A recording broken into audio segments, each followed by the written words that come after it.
What up, what up, what up? Welcome to another episode of New Orleans Basketball and New Orleans Network podcast. As always, I am your host, Raphael Rattler, joined by my fellow middle brother, Garrett Jr. Rattler. What's popping with you, bro? What up, bro? Getting up early for this one. I thought we were the first ones gonna be up early, but apparently the NFL is playing a game at Hey, what shout out to the crack in the Colts. Hope they get the morning. win. Yeah, nah, no kidding. It's not like never mind. I'm not even about to get into it. Yeah, apparently they're in Germany playing. So yeah, man, it's early morning, man. After another Pelicans loss, but another one that was very very interesting. One I want to get into. Yeah. Everything's all good on this side, man. How's everything on yours? Everything is blessed, man. I had a day of youth sports on top of the Pelicans Yeah, I game heard. yesterday. Mm-hmm. Man, look, all I'll say is I understand the love and the passion for sports at every level, whether it be the NBA, whether it be Little League. But there's a time and place for everything. That's all I'll say. That's all I'll say when it comes to that. But other than that, man, I'm blessed. I can't complain. There was a lot to talk about in last night's game, and I want to get to it. So make sure you guys are following us on Twitter, on X, on IG, on TikTok. That's NO Basketball, no E. Make sure you're liking the episode below, and make sure you subscribe to the channel. So Pelicans lost last night, 126-119 in a game that it had the opportunity to get ugly just because the Spurs. It's crazy. First of all, before I get into it, the Pelicans have played the top three teams in the Western Conference right now. And yesterday in Dallas, the Mavs played the Wizards for the second time. And I'm like, who made these schedules? But anyway, it had the makings to get ugly because you don't have Zion. You don't have Dejounte. Yves Missi is fighting the illness that seems like a couple players in the league are fighting right now. You don't have Jordan Poole. And it's like, where's the offense going to come when Victor Wembanyama is on the other side? They just get De'Aaron Fox back, who looks like he's been playing basketball since the beginning of the season. Didn't look like he was rusty at all. And the only other player they're missing is Dylan Harper and Luke Cornett. So you're like, if the Pels get down, this could get out of hand quickly. But, Garrick, I want to talk about the game. This was carryover from the Mavs game. Again, different level of opponent, different tier of opponent.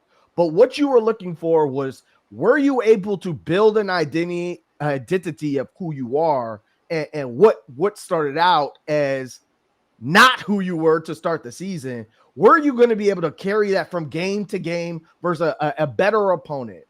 And for the most part, Garrick, even though it was a bad loss, and I'm not a proponent of moral victories, like you either won or you lost, but there are things that you can carry throughout losses. And so what was your initial take just from the game itself and the Pelicans ultimately falling to 2-7?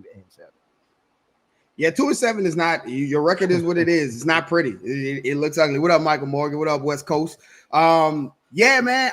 Listen. This is one of those losses where it is very, very frustrating on a number of levels. Because on one side, on one part of the frustration is you feel as though like there's just a lot of things that like if the first thing is like if you had one or two other guys, right? One or two other guys, you feel like maybe that start that you had could have been a little better. The closing could have been a little better if you had another scoring punch, whether it be Zion, whether it be Jordan Poole, whether it be Dejounte Murray. One of those guys could get something on. It also is very frustrating because the Trey Murphy that showed up at the end of the second quarter into the third quarter and the fourth quarter is the Trey Murphy that the Pelicans have been begging and pleading for the entire season, and that you wish Trey Murphy could have showed up at the beginning of the game.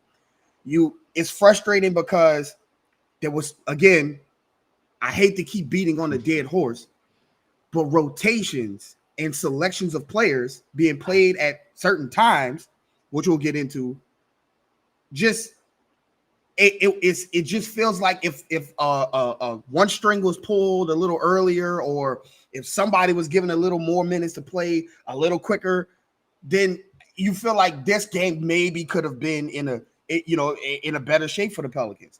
So all of these ifs lead up to you falling to 2-7. It doesn't matter. Nobody's going to look back and be like, man, remember that Spurs game? And you almost, nobody's going to think about that. You're 2-7. Like, that's what your record shows. But this one in particular is very frustrating to me because it just felt like the Pelicans, whether their situation, when you talk about the players that are available, or by themselves, whether it be the players or the coaches, kind of gave this game away. And so that was my overall take. Just felt like it was so frustrating because the Pelicans, you felt like they were right there, and they fought back a bunch of times, and then like the rug got pulled from underneath them, whether it was a turnover, a player, or rotation. So it just felt very frustrating to watch this game, to know that you were that close, but situations, whether they're unpreventable or preventable, kept you from winning that game. Let's dive right into that, right? So the Pelicans start this game, which again, you kind of got to go through the starting lineup every game because almost every game it has changed. So this time there's consecutive starting lineups that are the same: Jeremiah Fears, Herb Jones, Trey Murphy, Saddiq Bey, and Kevon Looney. That's where I'm going to stop you. I think, again, Jeremiah Fears had a really good game attacking the rim, again, versus a taller team and athletic defensive team. You can see like he's starting to figure out how to use his speed and how to attack so that the taller guys can't chase down his block, his shot and things like that. You can see the shot still coming along. He's hit a couple catch and shoot threes, but the off the dribble are still out there. You can also see that the shot selection reminds you that he's still 19 at times. But Saddiq Bey, again, we talked about him last episode, did exactly what you're expecting him to do. Herb Jones is starting to play like Herb Jones before he got that injury, and he's shooting the ball with so much confidence, 45% on 4 attempts per game. Those players, I feel like, confidently are in the starting lineup, and we'll get to Trey Murphy. Here's where, like, the Kevon Looney over Carlo. I understand Yves Missi is dealing with the die slow, whatever you got going on right now. He's trying to recover back from that. But when I look at the Pelicans roster, Garrick, and I watch the game when different rotations are on, that starting lineup that we just talked about are guys that are fast-paced, athletic guys that want to get up the floor.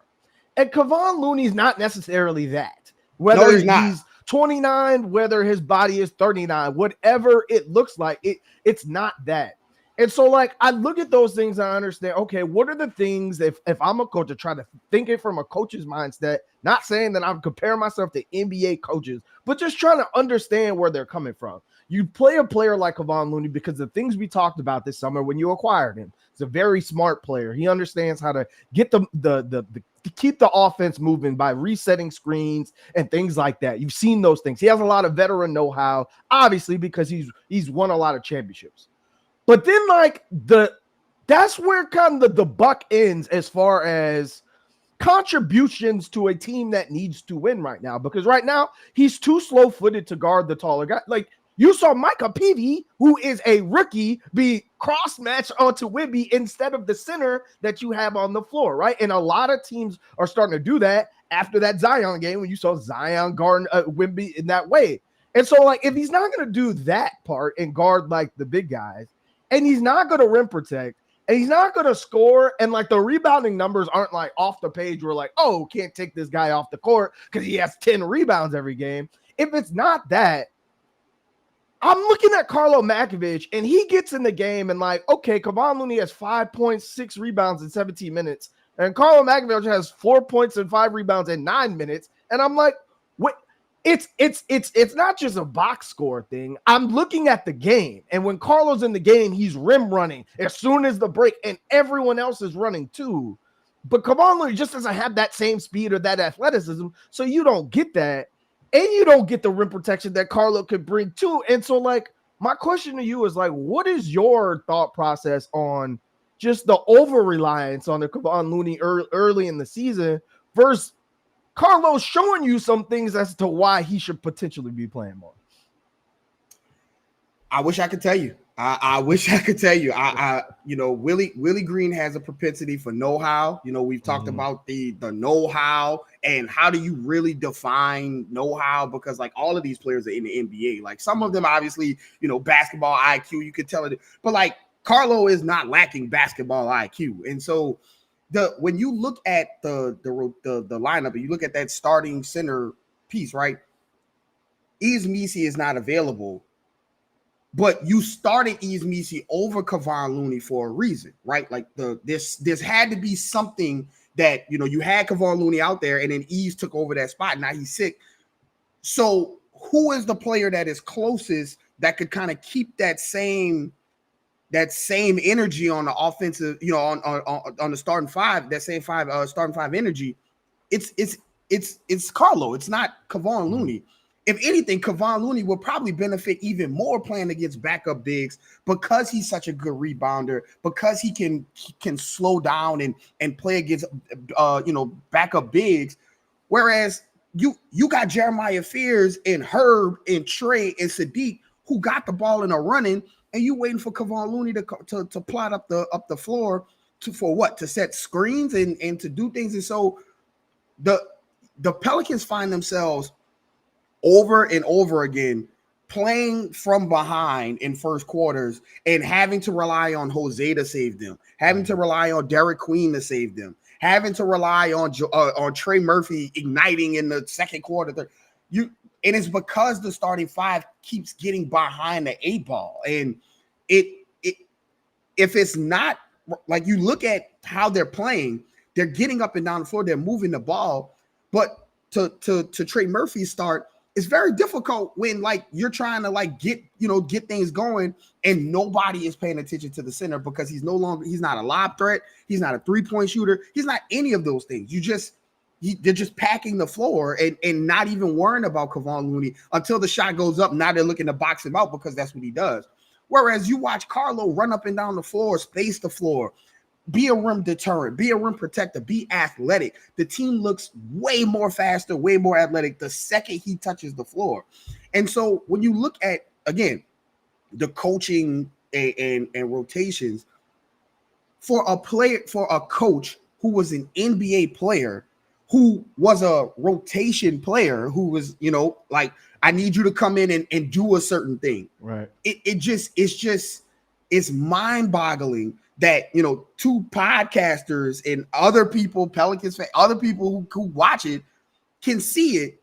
And it's not so much as like, oh, this is just a opinion thing. Like, look at the numbers, look at the facts, look at the eye test. It passes the number test, it passes the eye test, it passes everything. And so Kevon Looney, as decorated as a resume as he has as far as championships and, contributing to winning and things like that, there's a reason Steve Kerr did, like, this guy was beloved in Golden State and in Oakland and in San Fran. He was beloved.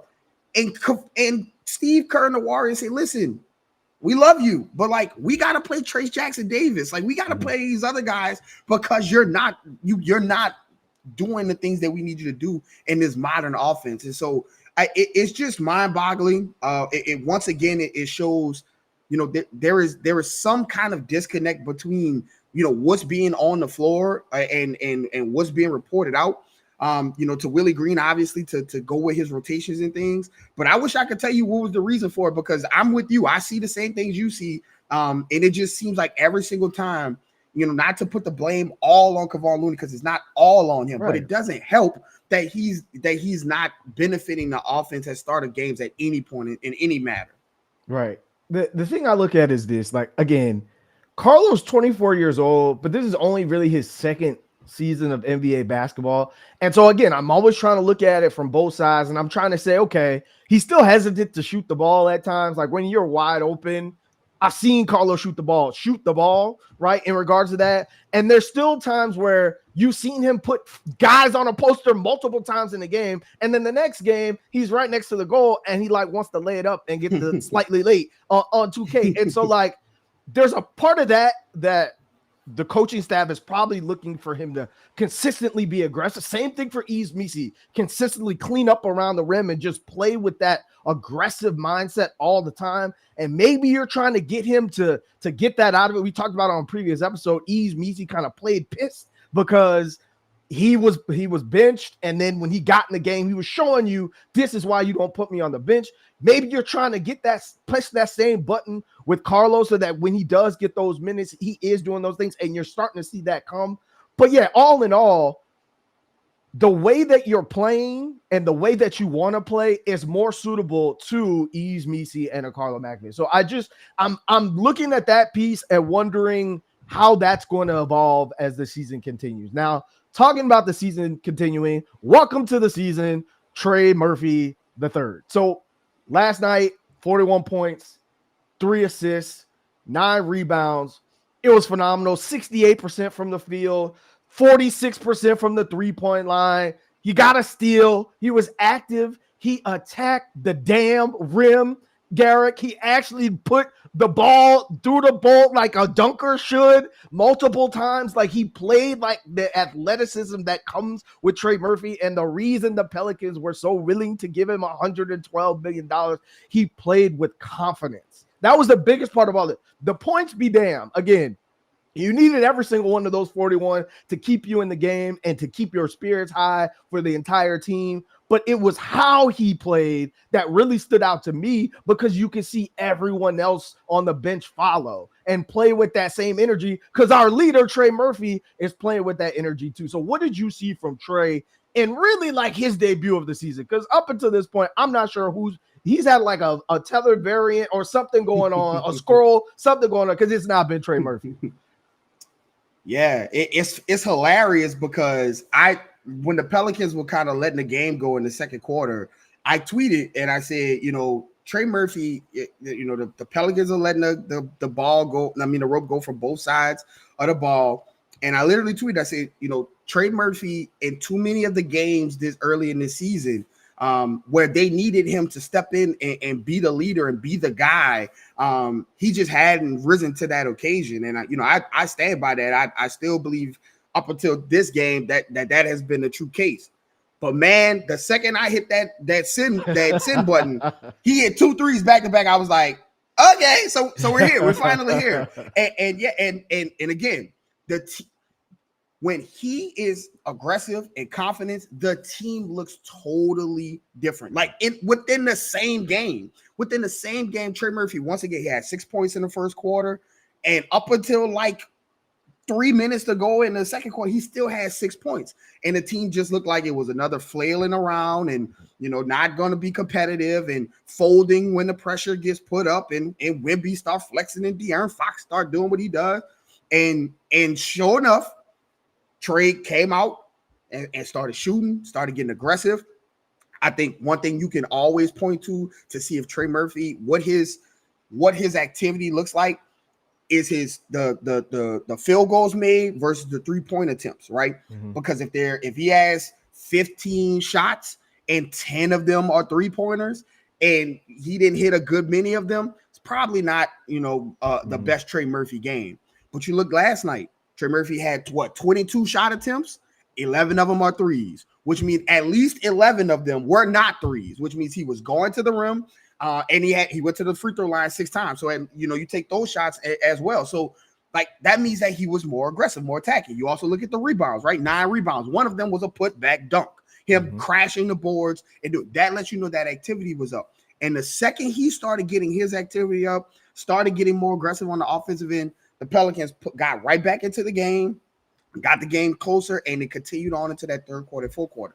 This is the Trey Murphy that the Pelicans need night in and night out. Heavy is the head that wears the crown. You got $112 million. I keep saying you're no longer that cute third option, fourth option that, oh man, Trey Murphy is this developing player. Nah, man, you are the guy. And so that's what they needed. And he delivered for them yesterday. And you saw how much of a difference it made in this team. It permeated over to Jeremiah Fears, to Jose. All of those guys started playing up in tempo, more quicker, more faster. Derik Queen started looking for him in the full quarters, hitting him with passes and things because he was so active and moving. And he has to be the guy to do this, right? Like it's nobody. You're on the court.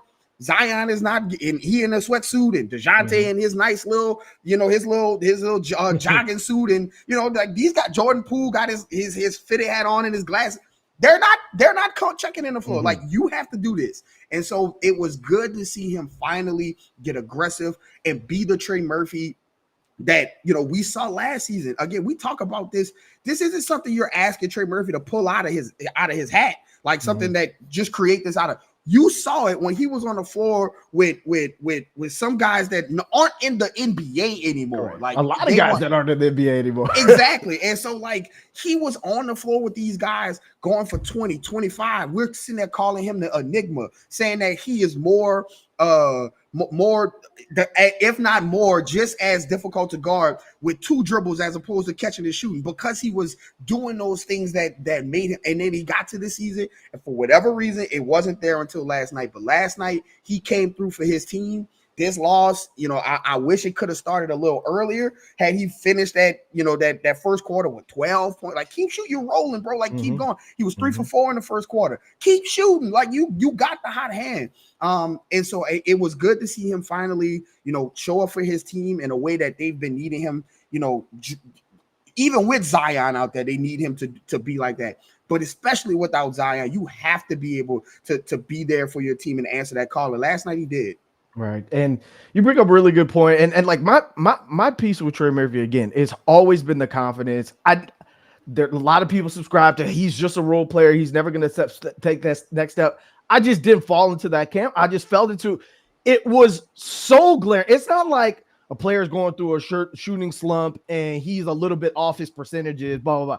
He was playing just completely different than what he has been playing previously for the Pelicans. So, like, you knew it was a mental thing versus like a physical thing. And so, like, last night he played through physicality, and he knew that the scouting report on him, just like it is on Wemby, is to get underneath him and not allow him space to get going. And he played through that with confidence. And like that's the piece that stood up. But to the point that you just made, Derik Queen got on the court, and that's when I really think that it started to kick up, because I still think that there's some growth to be had from Trey Murphy off the dribble. I still think that he's not always confident getting to spots, dribbling the ball. Like, he had De'Aaron Fox on him a couple times, and he's doing the 2K dribble back behind and not going anywhere. And I'm like, Trey, go through him, right? From that end. Go ahead. What I always say, when you ball a player down to their core, what are they? Trey is still a play finisher more than a play initiator, more than a bucket getter. He's still a shooter, still a scorer, right. Still wants to finish the play. He's still growing in that route. It's just now, like, you're $112 million richer, bro. Like, right. That kind of, you got to get more comfortable with that a lot quicker than just that, like, hey, I'm just sitting through time and waiting my time. Brandon Ingram's here and CJ's here and Zion's here. So I can just kind of grab, like, nah, bro, like, you got to get there. But at his core, he is a play finisher. And you saw it, like you said, when Derik Queen is out there and other point guards out there setting him up and getting them together. Right. And to the Derik Queen piece, again, we talked about it on the last episode, playing through him as a hub. And it's good to see the very next game, you saw the Pelicans play through him as a hub. He didn't have the best shooting game. He was launching up some threes at the end that I don't really hold against him. The Pelicans needed threes at that point, that late in the game. But the 8 assists, the 5 rebounds, in such a small sample size, there was someone who made a comment last week, and I noticed it as well. The minutes that he's playing, you can tell are strategic. He's playing at the end of certain quarters and all of the fourth quarters. So it's almost as if, like, we know he's probably not in the condition to play 35 minutes every single night and then be effective for 35 minutes. So we're going to use him in the spots that we need him. Now, I still think as his legs get underneath him, you're going to need him even more, because when he's on the court, it feels as if you have an identity. I really liked, Antonio Daniels kept saying on the broadcast, the Spurs play differently when Wemby's on the court versus when he's not. When he's on the court, they have to play slower because Wemby is 100 feet tall, and it takes him a while to get up the floor. When he's off the court, they turn into a different team because they're constantly running in transition. Well, I kind of like that same mindset for the Pelicans. So when Zion is available and Zion's on the court and you've got a certain lineup of really athletic guys and a really athletic 5, Yves or Carlo, and you're running up the court, you're playing a certain way. But then when Derik Queen gets on the court, you have a different answer to the test because you finally have some type of half-court offense that you could go to, and you're going to get a good shot at every time. And so as this Derik Queen hub starts to develop, you saw it from Trey Murphy. Throw the ball to Derik Queen in the middle of the floor, and all of a sudden, Trey doesn't have to dribble through three guys in order to get to the basket. He's either operating the perimeter, or he's cutting, or he's finding him a different way because you have a skilled passer in the middle of the floor. And so I think Derik Queen taps that button for a lot of players on the roster who, to your point, are more play finishers than they are playmakers. So what are your thoughts on Derik Queen's performance, regardless of the shooting night, the effort and the ability that he's continued to show from game to game? Yeah, man, he was the one-stop shop last night. It was great to watch. I mean, the play I hear you about like playing him in specific minutes because of his conditioning and things. I'm of the mindset where I don't game plan for that kind of stuff. I'm going to play. If you are my best player, I'm going to play you. And when you are tired, I can see when you lagging behind on defense or your decision making gets out of whack. I know when you're tired, and I'll pull you, because I think that Derik Queen needs to play. Sitting Derik Queen the entire third quarter was egregious. You cannot do that. You cannot do that. Right. Like, he cannot sit for whole quarters because you're worried about his. The only way he can get into conditioning is to play. You cannot sit him if he's your best hub offense because you're so worried about his conditioning, because then you're down 20. And now who cares if he's playing or not? And so now you're relying on a 20-year-old rookie who is not whatever to condition whatever to bring you back into a game in the fourth quarter and things. And time again he does it, and then like it's just crazy. So the play that stood out to me, and I tweeted about it, it was insane. He hit a three-pointer. All right, so he hit his first three of the season. He goes back on the defensive side, right? They call for a screen. They get the matchup on De'Aaron Fox, one of the fastest guys in the NBA, maybe in NBA history with the ball. He closes out on De'Aaron Fox, chops his feet, no fouls. He gets body to body with De'Aaron Fox, no fouls. He, hip to hip driver all to the rim, no fouls. As De'Aaron Fox goes up, he swipes down at no foul, all ball.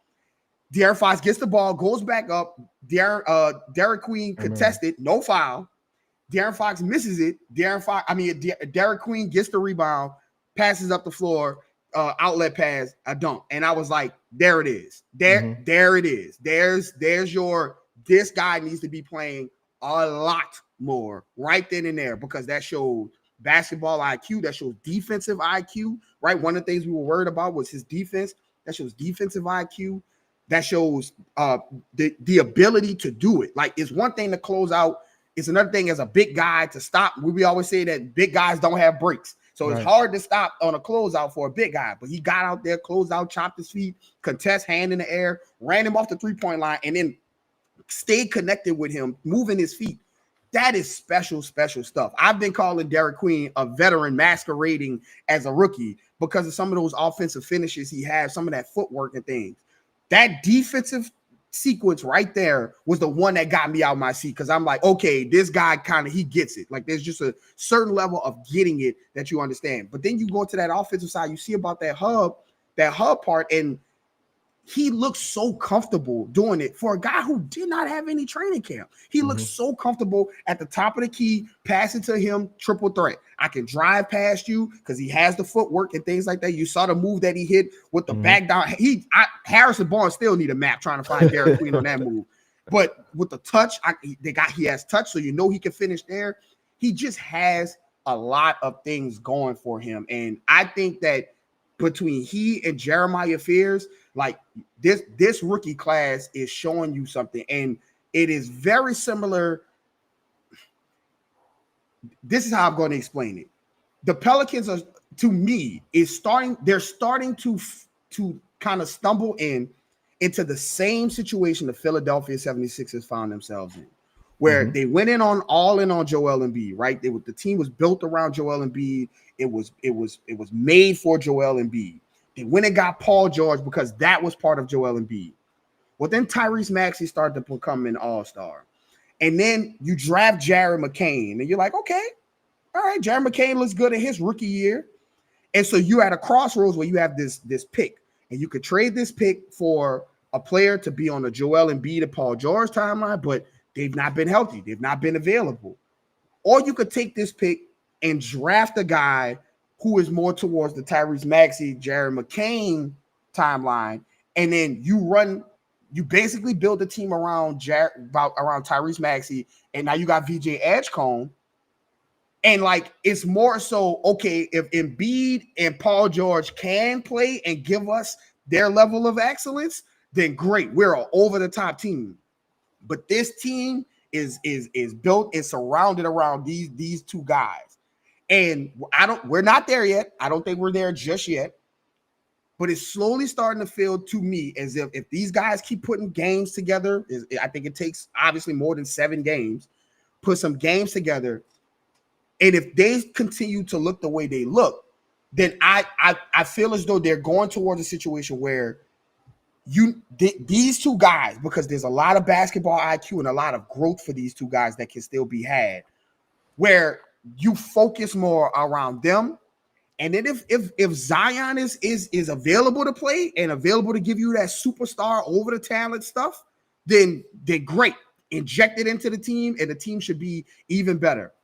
But these two guys are showing that there is a foundation being laid between them where you have to start at least contemplating what's the ceiling for Derik Queen and Jeremiah Fears. So yesterday was a really impressive, and again, it was his worst shooting game for me for Derik Queen, but it was so impressive to watch him. Again, a guy who had no training camp, no real run with his team up until now in the regular season when the games count, being pulled at certain times, not playing at certain times, not playing until this, and still finds a way to be effective on both sides of the ball and what I call the special teams, the hustle plays, the rebounds, things like that. I think that was one of the more impressive games from Derik Queen, even with the shooting numbers. And to the 3-pointers, I'm just glad that he's willing to take 4 3-pointers because that is the kind of growth that you want to see from him as well. Here's what I'll say on that point. I hear what you're saying. I understand it. Pull that comment back up. I understand the idea of that. Here are the 2 things working against that. The Pelicans don't have their pick this year. So everyone needs to win. And you need everyone to win right now. The second part of that is the difference between, let's say, Zion and Trey Murphy in this analogy and Joel Embiid and Paul George is that Trey Murphy and Zion are 25. Derik Queen is 20 years old. So let's say you draft another player who's 19 and then it takes him 3 years to get up. And now Jeremiah Fears, you're always going to have everyone's not going to be the exact same age. And so, yeah, for sure. So while these guys are on their rookie contracts, rushing to go trade. So let's use this analogy on this comment. Sell everything, because I've heard it a lot. Sell everything and build pieces around Fears and Derik Queen. Well, let's look at Jeremiah Fears and Derik Queen. What are they best at? Jeremiah Fears, very similar to Dejounte Murray, is a downhill guard who can score with efficiency and who is becoming more of a playmaker. But his best attribute is going to the rim. What is Derik Queen? A hub in the middle of the floor whose best attribute is his ability to see the floor, but also to get to the rim and then play in the mid-range. Those are the exact same things that Zion and Dejounte Murray are good at. So the team that you built around it with shooting like Trey Murphy and Jordan Poole and Jordan Hawkins and Saddiq Bey and Herb Jones is the same type of pieces that you would need on a team that's centered around Jeremiah Fears and Derik Queen. So comments like this, I'm like, okay, so where are you going to get 20-year-old versions of the 25-year-old? I don't. Again, I don't want them to. There's no team. You don't need to sell the team. I don't sell everything. That's not what I mean. The Paul George and Joel Embiid still play for the 76ers. I'm not saying trade Zion or trade Trey Murphy. That's not what I'm saying. What I'm saying is those guys, that team, Joel Embiid, it was throw the ball to Joel Embiid and let's figure everything else out of the way. it's not. I don't know if you watched any Sixers game. It's not like that no more. It's Tyrese Maxey, it's VJ Edgecombe attacking and going crazy, and then Joel Embiid is down there. And when he plays, you feed him, you do what you need to do. But then he misses a ton of games. And now Tyrese Maxey and VJ Edgecombe and Jared McCain and all those guys, they are right. You know what? We already planned for this. We know what to do when there's not. That's more so what I'm saying. Again, Zion is one of one. When he plays, he is a superstar, and there is no question about it. You need that kind of player right now if you're trying to win right now. But what I'm saying is, those, like, when they play, there is obviously like something there for them. And if they are available more on the floor on a night in, night out basis, and again, this goes back to, I don't know if the coaching is in place for this. But there needs to be, okay, these two guys are playing. These two guys are available. There needs to be an offense onto them, right? We talked about how we wanted Jordan Hawkins to have an offense develop for him, a run around a couple of years back, run around offense, motion offense, set screens, let this guy run like we saw in the Dallas game that one year where he went crazy. And we never got that, right? You watch years of Brandon Ingram and CJ and just not having really any offense made for those guys. Just kind of dribble, hand off, save us if you can. There needs to be more offense made for these two guys to explore. Because again, I understand about the pick. And again, it looks bad or whatever the case is. But if you found Derik Queen, and if Derik Queen is a top 5 player in next year's draft, mm-hmm. and if he continues on this and continues to grow and get better and better, yeah, you don't get the pick in that draft, but you picked in that draft this year. And so again, it's horrible. You want the Pelicans to win. The pick is not there. I get it. That's fine. But the pick has to turn into a player. Mm-hmm. And if the player is on your roster now instead of next year, then to me, it's not. It's a big deal, but it's not that big of a deal. If the player that you got, who you ruined, who you gave the pick away for, is this guy. And again, he's showing things that are not typical rookies. The Pelicans have, NBA.com came out with their rookie rankings. The Pelicans have 2 rookies in the top 6. All right, mm-hmm. And could possibly have 2 make first team. I'm about to say they could be higher, but that's what I'm saying. Yeah. Could possibly have 2 rookies that make first team all rookie. And so the fact that you don't have a pick and Derik Queen is showing what you show proves my point even more, because okay, you don't have the pick next year, then you should be featuring him more and more to see exactly what you got for what the bang you bought. He shouldn't be playing 16 minutes, 20 minutes, and Kevon Looney is he shouldn't be playing less minutes than Kevon Looney. That's the point of what I'm trying to get at. But I just think at some point you have to roll with what you got. And you know, if Zion is gonna miss 15, 20 games every season and you want to be okay, then you can't push everything in it and when you talk about the offense and only have an offense when Zion is there, and then when he sits, everybody else doesn't do. And again, that goes back more to coaching. So that's my point. I don't want to sell the farm. There's nothing. But there should be a concerted effort to get an offense, to get an identity based around these two guys after what they've shown you. Right. And I would agree with that part. My argument would be the way that Derik Queen plays and where he plays, and the way that Jeremiah Fears plays and where he plays are very similar to Dejounte Murray and to Zion Williamson, and all the pieces around it need to complement them. And so to your point, like I've always been preaching, the more answers to the test you have, the better.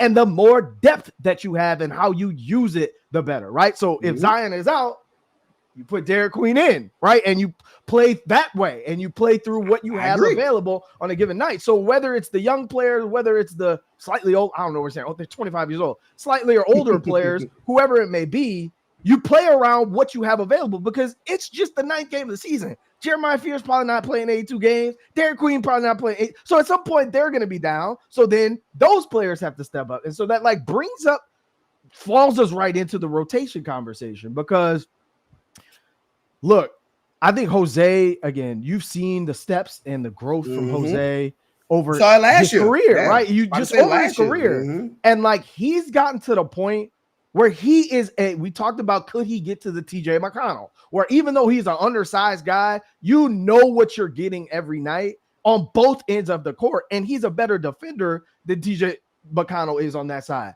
And so for a player who's shooting 48% from three, now 3 attempts, but again, last year, 4 attempts and close to that percent, or close to 40%, who's worked on the area where it was a detriment to him, right? The catch and shoot three, you're seeing him shoot it with confidence. You're seeing that level of game grow now from year to another year.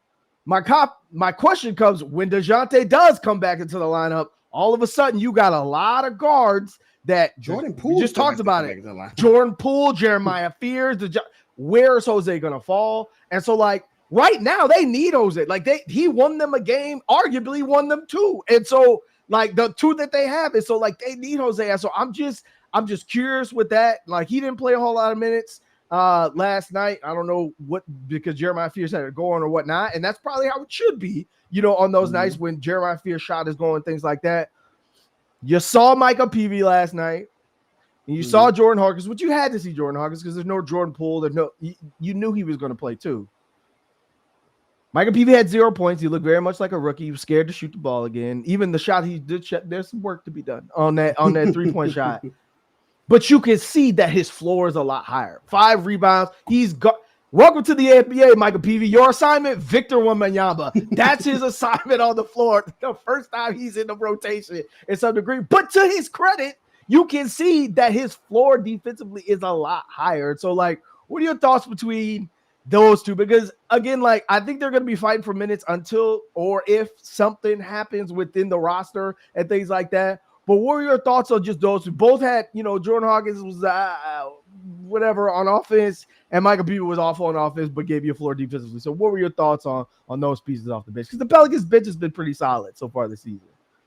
Yeah, it has been. And I think, when you have your starting lineup and you bring Saddiq Bey to the bench, like the bench is a decent bench, is a good NBA bench player. Again, Micah Peavy, he is a NBA defender. He is for sure an NBA defender. Again, I said it couple games ago. I say it now. The 3-ball is going to be the thing that decides if he gets on the court more or not. Like this season, he'll get on the court like Willie Green is using him based sporadically. Okay, I need you for defense here. If you open, can you take a shot?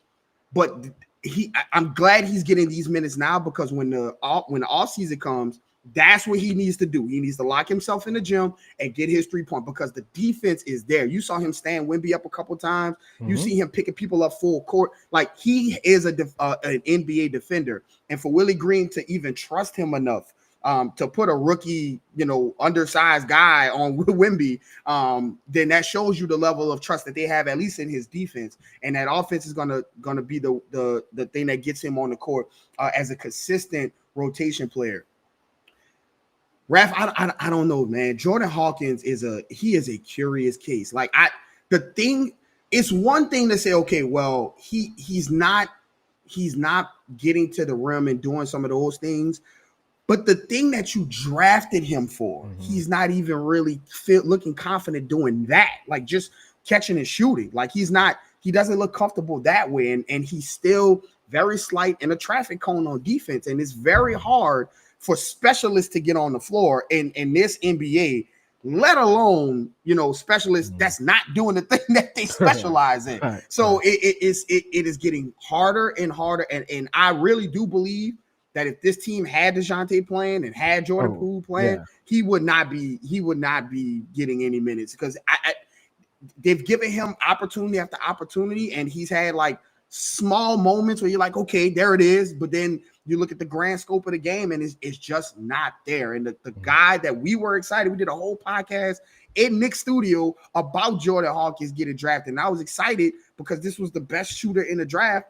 And he just has not panned out for that. And he has not gotten bigger. And he has not, gotten better on the defensive side. Like he still is an athlete and gets some of those blocks and things like that. But it's too often people are just straight up walking down and walking around him and things like that. And so I just don't know what what you can expect out of him moving forward. But that brings me to Jose. And listen, Jose is Willie's guy. Like he's been Willie's guy. If I'm not, well, he's up there with like Zion and Trey's the most tenured Pelican, which is a wild thing to think about. Because I remember when he was undrafted and it's crazy. So I think what he has done this, and again, this coming season after season, but you really, really saw it last season where like there was nobody available and Jose took a leap. And every time you saw him play, regardless who was out there, he was like, okay, that shooting looks like it's real. That shooting looks like it's real. And he brings that energy, and he brings that defensive side of the ball. And I think that like Willie's he's gonna play Jose. I don't know how. I don't know, but like he loves, so even with Dejounte is available and Jordan Poole's available, he's gonna find a way to get Jose in the game. And I think honestly, Jose is such a sliding scale player. And what I mean by that is like if he's playing 16 minutes, he's playing 20 minutes sometimes, and like he's really good in those times. But I think that if you even reduced his minutes, like he would be even better because all of that little ball of energy that he plays with, if you reduced it to like 12, 15 minutes and like that was his built-in role, then like he would be even better. But like he has shown like to be the backup guard. We've asked how many times we've come into the season. That's been the question. Can he become one of the best backup point guards in the league?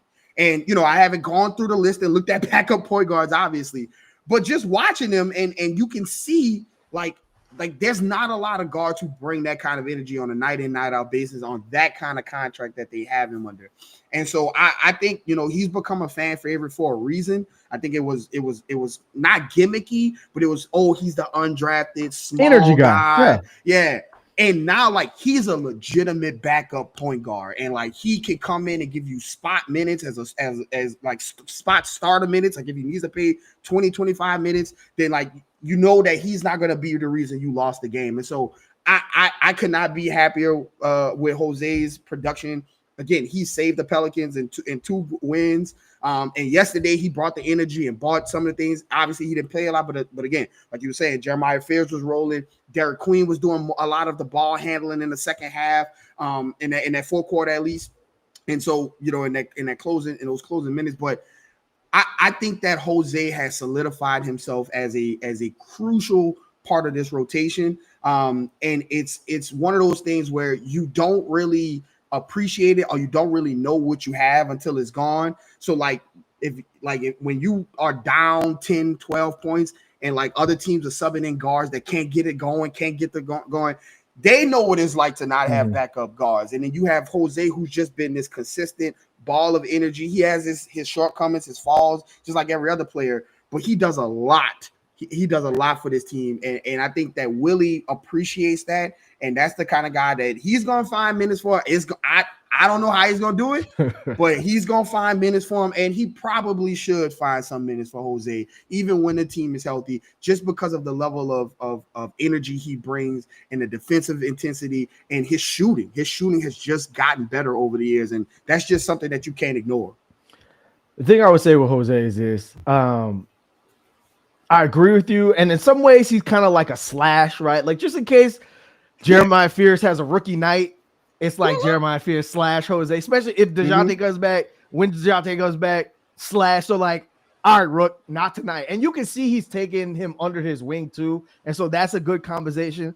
But man, I hear everything you just said, but I just think Jose is a more valuable player. And so I hate going back to this, but like, I look at TJ McConnell when he was with the Sixers. It was the same type of situation. This undersized guy becomes a fan favorite, grows into and develops into a solidified rotation player. And like there just wasn't the minutes for him. And the Sixers were like, he deserves a spot where he's going to play more minutes and we can get value for him. And I know Jose's a fan, but man, I just got a feeling. I'm looking around the league and I'm seeing the Mavericks and I'm seeing all these teams that could really use a point guard, especially a backup point guard. And I don't know, man.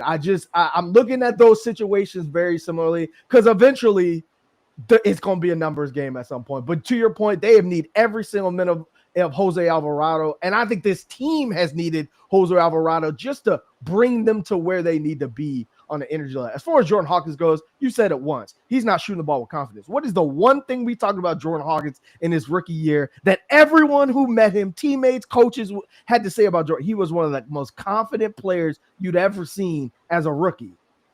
For him to not be that now, it's a mental thing, and I just don't know if the Pelicans have the time for that piece. So it might be a second team, a third team where that clicks. You can see it in doses where it's like, oh, this guy could be a shooter. But to your point, in a league that's getting bigger and more physical, you don't know how much time you have to wait on that. And so I don't know what that's going to look like. But with that being said, the Pelicans have a game tomorrow versus the Suns.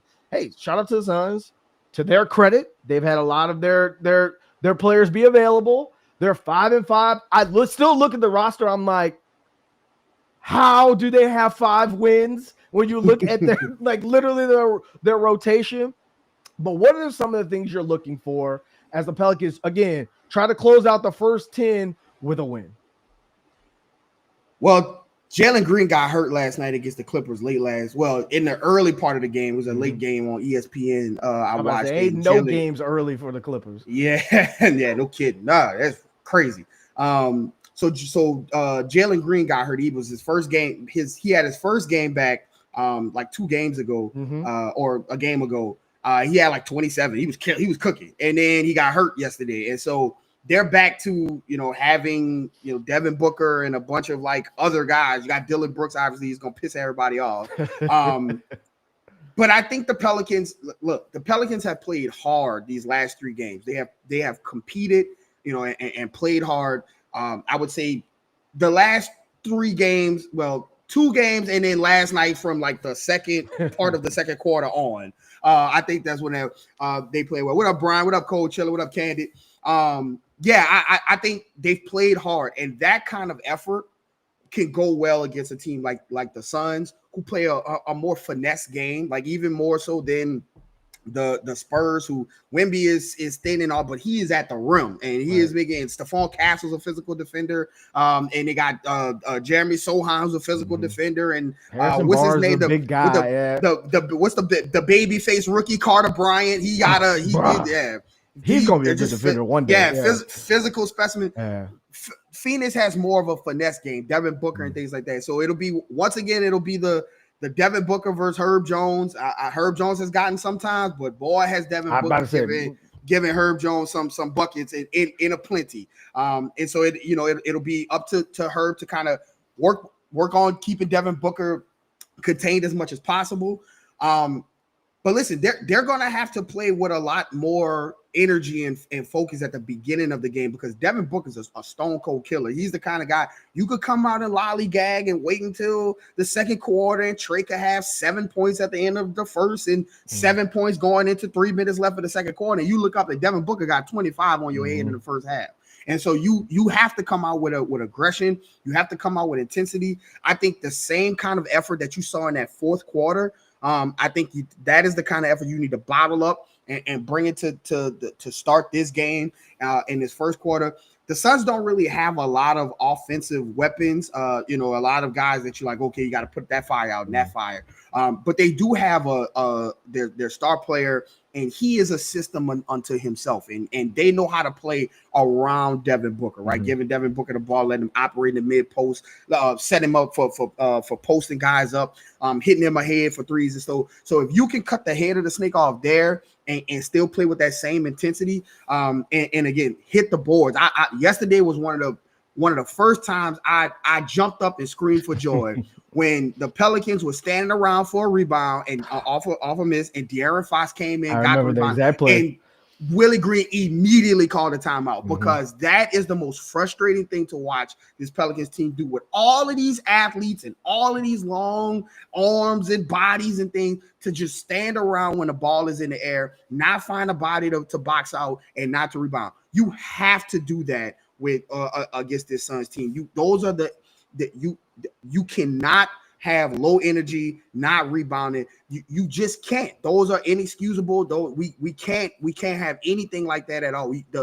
The effort has to be there, because this team does not have the star power with Zion not available, and even when he was there wasn't they don't have the cohesive talent that is gelled together to just straight up beat you off talent without effort, right? Like we used to see the Golden State Warriors with Kevin Durant and Steph and Draymond and Clay and all that. They would just they would just walk around and just, okay, we down 6 here, let's just turn it on, and now we're up 12. Like you don't have that with this team. So you have to play with effort. You have to rebound. And those guys who have that defensive mindset, you have to play with that kind of effort. And Trey Murphy has to come and start off this game early. But I think the Pelicans match up well with this Suns team. I even though the wins are different, 5 wins, 2 wins, whatever. I think it's more about, the situation versus the team. And so I think the teams match up well. And if the Pelicans could play with some of that same effort that they played with these last 2 games, and especially that fourth quarter last night, I think they'll fare well against the Suns team. I'm going to take a different approach. I don't think this game is about Herb Jones versus Devin Booker at all. I think this game needs to be anyone but Devin Booker. If you lose to Dillon Brooks scoring 35 points, then so be it. But in a game where you need to start stacking some wins. Like, you can't just wait for the cavalry. You need to win some of these games. And this is a very winnable game, Garrett. Like, I understand Devin Booker is good and all those things, but this is a very winnable game. And so in a situation like that, you need to come out, to your point, with effort. But more importantly, you need to understand, how do you stop this man? If he has 20 points, but he had to shoot 40 times and other people went out and you lose, so be it. Because again, how many times we watch the Pelicans go up against other teams, and on one possession, you see 9 guys guarding Zion, and on the other possession, Wemby's just at the rim, and there's no one there to stop them. You cannot have, to your point, you cannot have that versus Devin Booker. I understand the guard your yard. I understand Herb Jones is a great defender, but you've seen evidence of that not working just in an ISO situation. You need to show him bodies consistently. And if you do, and you've been playing the way you played the last couple games, where everyone is guarding a man and a half almost, because you're guarding your guy, but you're ready to help on the next guy, and then everyone's guarding in rotation, I think the Pelicans have a good shot here. The other thing is Trey Murphy back, or was last game like a good game? Because I'm not so much looking for him to score 41 points again on 68% from the field. More so the mentality and how he played. I want to see that carry over. The Mavs game didn't have it going shooting, but he has the game-sealing rebound, right? He's doing the little things that's bringing the effort, and then that carries over to the Spurs game. I want to see what happens next, right? Like, do you continue to build on that? Because like we've talked about on this pod, what gives the Pelicans a chance when you're down Zion and Dejounte and Jordan Poole, all those guys, is the guy that you pay to be your second option playing like a one option when the number one guy is not down. And so I'm looking at Trey Murphy and seeing, can you have some carryover? So with that being said, what you got left for the people before the Phoenix game? As always, you never know what people are going through, so give someone a smile today. Appreciate everybody pulling up early this morning. I know it's an early morning. I know the NFL is about to kick off. I wanted to go ahead and get this out the way early. But yeah, man, I listen, the Pelicans have picked up their level of effort. Obviously, it didn't translate to a win yesterday, but I do think that this level of effort that they're playing with, if they continue to do that and get some guys back, hopefully soon, I think that could be, you could see this team kind of getting the win underneath its sails a little bit. Will it translate to wins? We don't know. But I think that the effort has been a lot better these past 3 games for sure. So with that being said, follow myself at Garrett_Rattler. Follow my brother at Raphael_Rattler. Follow the page at NO_basketball, no E. That's on Twitter, Instagram, X, wherever you get your socials. And most importantly, subscribe to New Orleans.basketball. We'll see you guys in the next one.